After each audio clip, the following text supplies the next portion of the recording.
මගේ කලින් වීඩියෝ එකට කට්ටිය කමෙන්ට් කරලා තිබුණා NS200 එකේ අලුත් මොඩල් එකේ තනි ප්ලග් එකක් එන්නේ කියලා. මම එතන කරේ බයික් එක ගැන කරපු රිවිව් එකක් නෙමෙයි ට්‍රිපල් ස්පාර්ක් ඉග්නිෂන් සිස්ටම් එක ගැන තමයි එතන කතා කරේ. DTSI තාක්ෂණය කියන්නේ මොකක්ද කියන එක කතා කරේ. බයික් එක රිවිව් කරා නෙමෙයි මම බයික් කොහොමද රිවිව් කරන්නේ නැහැ. ඒ ටෙක්නොලොජි එක ගැන තමයි මම කතා කරේ.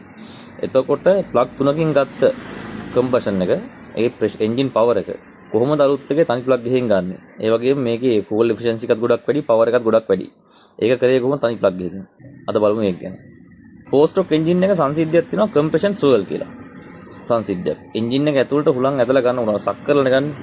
මෙන්න මේ රූපේ තියෙන විදිහට ඇතුළට සක්ෂන් එකේදී පළවෙනි ස්ට්‍රෝක් එකේදී ඉන්ලට් ස්ට්‍රෝක් එකේදී ලොකු පීඩන එකකින් එන්ජින් එක හුලං ඇදලා ගන්නවා.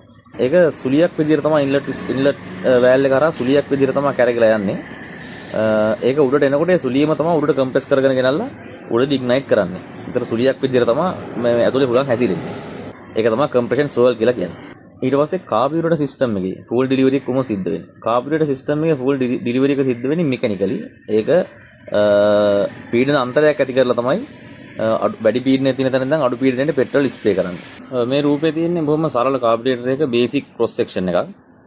මේකේ නිල් පාට වාට පේනවා ඊතලයක්. ඒක තමයි එයාර් ෆ්ලෝ එක කියනවා. රතු පාට ඊතලයක් තියෙනවා. ඒ තියෙන එයාර් ෆුල් මික්ස් එක. එතන දකුණු පැත්තෙන් සුදු පාට ඊතලයක් රවුන්ඩ් කරලා තියෙනවා පේනවා. ඒ තමයි ෆුවල්. තෙල් එතනින් තමයි එන්නේ.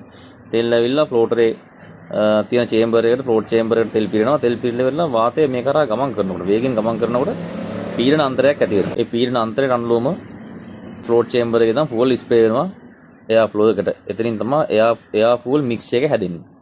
කාබියුරේටර් සිස්ටම් එක ඔන්න තමයි වැඩ කරන්නේ. ඒක මෙකැනිකල් සිස්ටම් එකක්.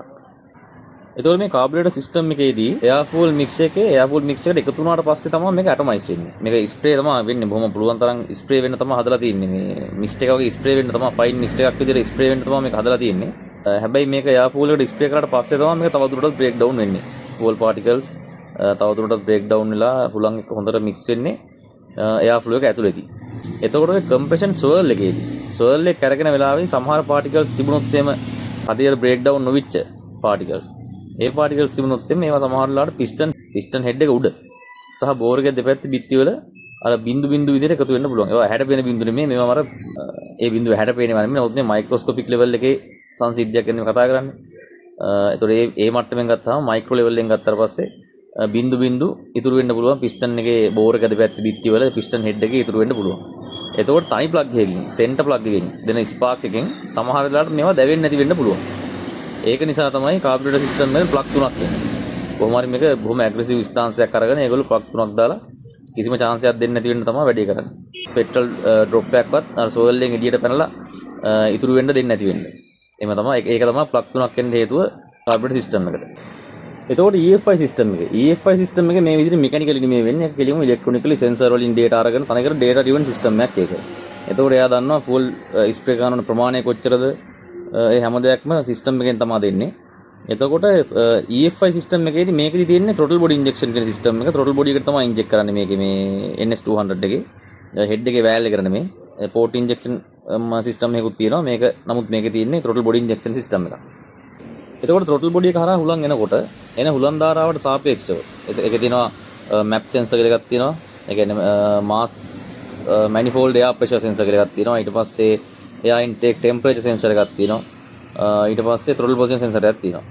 ඔය sensors තුනේම reading අරගෙන තමයි එයා fuel spray කරන්නේ. ඒ spray කරන spray එකත් බොහොම microscopic level එකට atomize වෙච්ච fuel mist එකක් වගේ spray එකක්. ඒක අරකට වඩා ගොඩක් fine tune carburetor system එකට වඩා. carburetor system එකේ දැන් එකක් මිස්ට් එකක් වගේ තමයි මේවා කරන්නේ ස්ප්‍රේ කරන්නේ. නමුත් ඊට වඩා ගොඩාක් ෆයින් ටියුන් කරලා ඇටොමයිස් කරපු ලෙවල් එක උඩ පර කියන්නේ ගොඩාක් බ්‍රේක් ඩවුන් කරලා තමයි ඇටොමයිස් කරලා තමයි ස්ප්‍රේ කරන්නේ. ඒක තවදුරටත් හුලං එක්ක හොඳට කලවම් වෙලා හුලං ඇතුලේ තවදුරටත් බ්‍රේක් ඩවුන් වෙවි තමයි එන්නේ. තවදුරටත් බ්‍රේක් ඩවුන් වෙනවා හුලං ෆ්ලෝ එකේදී. එතකොට මේක තනිකරම එන්නේ දැන් කාබියුරේටර් සිස්ටම් එකේදී අපි හිතමුකෝ මේක එන්නේ එයා ෆූල් මික්ස් එකක් නේ. ඒ කියන්නේ පෙට්‍රල් හා හුලං කලවම් වෙච්ච ධාරාවක් එන්නේ.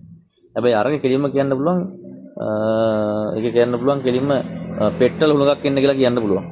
කෙලින්ම පෙට්‍රල් හුලඟක් එන්න කියලා කියන්න පුළුවන්. ඒ තරම් ඒක හුලඟත් එක්ක එයාර් ෆ්ලෝ එකත් එක්ක මික්ස් වෙලා තමයි තියෙන්නේ. ඒක මොකද fine tune data driven system එකක්. data අරගෙන හුලඟේ වේගය, හුලඟේ temperature එක, ඊට පස්සේ එයාර් ෆ්ලෝ එකේ තියෙන pressure එක, throttle position එක, ඊට අමතරව oxygen sensor එකකට ගන්නවා feedback එකක්.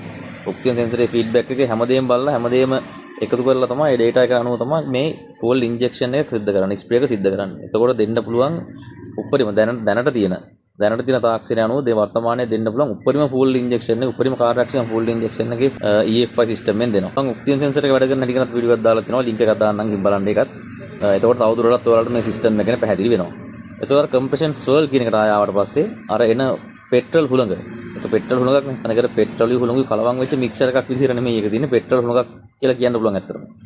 ඒ පෙට්‍රල් හුළඟේ තියෙන පෙට්‍රල් අංශු තවදුරටත් කම්ප්‍රෙෂන් ස්වර්ල් එකෙන් එළියට පැතිවල තමයි තරමට මේකත් එක්ක බ්ලෙන්ඩ් වෙලා තනි ධාරාවක් තමයි එන්නේ. එතකොට කෙනෙක් උඩට ගෙන තනි ප්ලග් එකකින් ස්පාර්ක් කරන්න පුළුවන්. දෙපිටුරු වෙන කැලි බැරි ගන්න දෙයක් නැහැ.